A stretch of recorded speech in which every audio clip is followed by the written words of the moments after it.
বাংলার ইতিহাসের এক নীরব অধ্যায় লুকিয়ে আছে চাঁপাইনবাবগঞ্জের প্রাচীন নগরী গৌড়ের ধ্বংসাবশেষে। সেই ইতিহাসেরই এক গুরুত্বপূর্ণ নিদর্শন তোহাখানা মসজিদ। গৌড় নগরীর প্রাচীন স্থাপনাগুলোর মাঝে মোঘল আমলের স্মৃতি বহন করে দাঁড়িয়ে আছে এই মসজিদ। ইতিহাসবিদদের মতে ১৭ শতকে মোঘল সম্রাট শাহজাহানের পুত্র এবং বাংলার সুবাদার শাহ সুজা এই অঞ্চলে অবস্থানকালে তোহাখানা কমপ্লেক্স নির্মাণ করেন।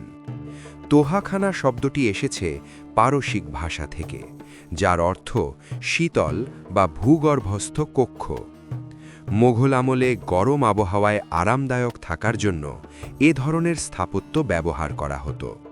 তবে ইতিহাস বলছে এই তোহাখানা কমপ্লেক্স নির্মিত হয়েছিল শাহ সুজার আধ্যাত্মিক গুরু সুফি সাধক শাহ সৈয়দ নেয়ামতুল্লার জন্য। এই কমপ্লেক্সের মধ্যেই রয়েছে তার মাজার, যা আজও দর্শনার্থীদের কাছে একটি আধ্যাত্মিক স্মৃতিচিহ্ন হয়ে আছে।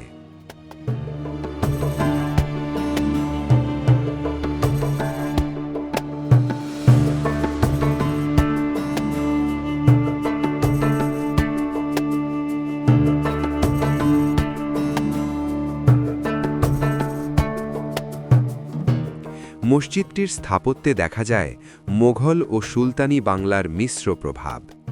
ইটের তৈরি দেওয়াল, খিলান আকৃতির প্রবেশপথ আর গম্বুজের নকশা সবই সেই সময়ের স্থাপত্য সৌন্দর্যের সাক্ষ্য বহন করে।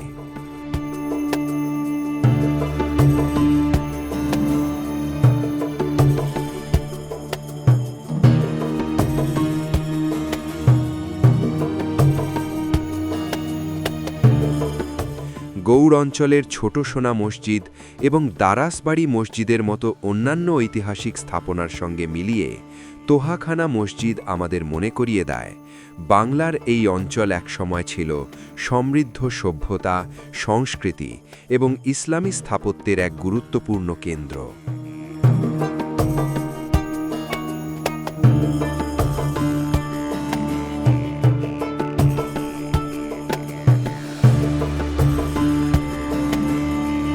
শতাব্দী পেরিয়েও তোহাখানা মসজিদ আজও দাঁড়িয়ে আছে ইতিহাসের নীরব প্রহরী হয়ে, গৌড়ের অতীত গৌরবের স্মৃতি বয়ে নিয়ে।